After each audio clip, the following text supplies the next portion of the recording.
हदायती सबका बुखन पासे का जेही तेही ज़ाती जुम्बश काने जा मूसी हमेशा जाजी बिटो अजे न प्रोग्राम में मुख्तलिफ पार्टी के आवान कारकुन मुजुमायर भेनर गुमथियल कौमी कारकुन जा वारिस ऐं असांजा कौमी वर्करों जीएसएस जी असांजो कायद ओतिरो तमीर पवंदो साहब। दोस्तों, सिंध नेशनल पार्टी पहिरें ॾींहं खां सिंध जे गुम थियल क़ौमी कारकुननि लाइ पंहिंजो पाण पतोड़ियो आहे। हमेशह रोडनि रस्तनि ते सराफा एहतिजाज रही आहे।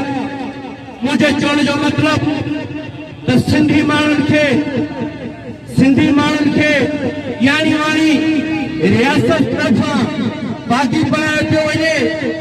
छा असांजे वॾड़नि इन लाइ ही मुल्क ठाहियो, इन लाइ हिन मुल्क जो बुनियाद विधो त असांजे सिंधी माण्हुनि खे, असांजे नौजवाननि खे खबे गुम कयो वेंदो ऐं असांजूं मायर, असांजूं भेनर पंहिंजे भाइरनि, पंहिंजे जिगर जे टुकड़नि लाइ रोडनि रस्तनि ते दरबदरी वारी ज़िंदगी गुज़ारींदियूं ऐं उन्हनि जी आज़ादीअ लाइ रोडनि रस्तनि ते एहतिजाज कंदियूं रहंदियूं। इहा रियासत तरफ़ां सरासर नाइंसाफ़ी आहे। पोइ त मां सम्झां थो त रियासत ऐं थाड़ियल में को फ़र्क़ु नाहे। थाड़ियल खबे गुम कंदा आहिनि त हू खुंब वठी आज़ाद कंदा आहिनि, पर रियासत उहो ई बि नथी करे।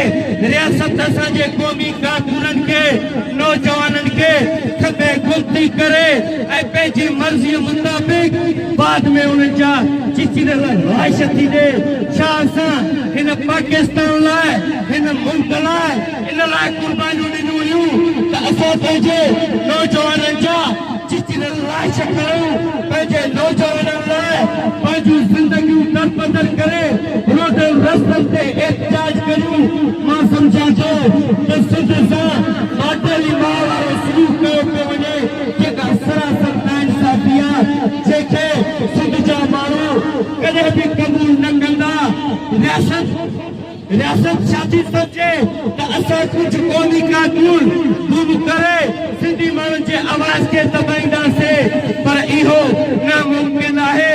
रियासत खे सोचणु घुरिजे त तव्हां सिंधियुनि जे आवाज़ खे दबाइण न, पर असांजे हौसलनि खे वधीक बुलंद करे रहिया आहियो। असीं पंहिंजा हक़ घुरी रहिया आहियूं। असांखे जाइज़ हक़ ॾिना वञनि, असांखे बराबरीअ बुनियाद ते जीअण जो हक़ ॾिनो वञे। जेको कानून असां उहो हमेशह भरंदा रहंदासीं जेसीं तोड़ी असांखे पंहिंजा जाइज़ हक़ न मिलंदा, जेसीं तोड़ी असांजे नौजवाननि खे खबे गुम करण वारो सिलसिलो बंदि न कयो वेंदो। उन वक़्त ताईं हीअ असांजा एहतिजाज, हीअ असांजी बग़ावत जारी रहंदी।